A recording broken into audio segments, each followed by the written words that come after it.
Buganda Kingdom has been in existence for over 800 years. And from day one up to this time, Buganda Kingdom has got 36 kings. The title to our king is Kabaka. That's the title. But that title was given to a ruling king. When a king dies, the title changes from Kabaka to Sekabaka. So out of the 36 kings, that means we only have one king, one Kabaka. The rest are Sekabaka. Because the kingship in Uganda is hereditary. When a father dies, a son takes over. That is it.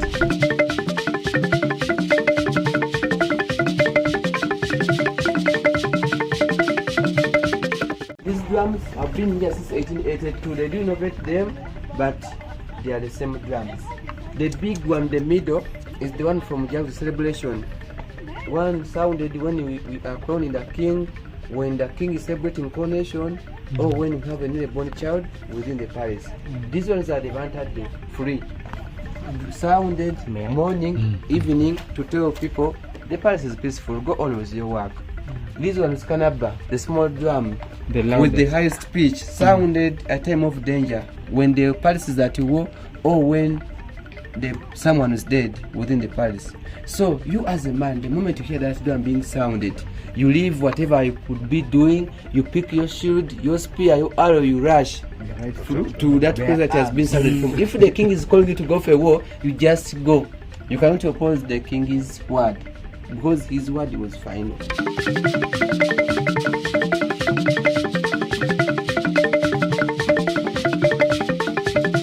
And this was the king first lived, as he was waiting for the big fight to be finished. But they were all concert in the same year. After the completion of the big hut, the king shifted and left this house to be a main gate entrance, facing direct to the main house. And it was given to the two main royal guards. So these are their offices inside. These people serve for their entire life. They do not retire. They serve until they die. These people do not retire. This one is 100 years. Came here when he's 16. The one who is inside. He's 100 years old. He came here when he's 16. He came here when he's 16 because Mutesa died like 140 years back. Then this one came when he's 16. So he's the one from Buffalo. So it is his father who guarded Kabaka. Yes. The first. Yeah, I think the father is the one. He's 100 years net. We celebrate 100 years 3 weeks back. Jajja nsigo. Je baleko jajja. Kale jajja. Kale.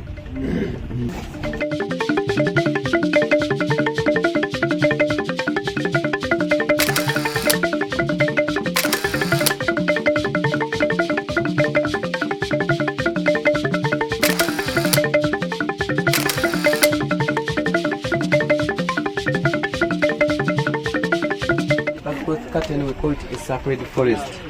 That's where the kings are kept or are buried. The kings are kept there, and that point is not accessible to everyone. Only widows, royal family members, and a few people from the Leopard clan who do the interior designing of the Kabaka houses are the only ones permitted to go behind the backward curtain. The guests will stop at the sitting area or at the waiting place. So this is the biggest hut of this kind in the whole world. But in front of the backward curtain, we have replicas of the grave. They are not the real graves, but they just resembling or representing each grave behind a backward curtain. After the completion of this house, each replica will have a photo for each king and the regalias of each king.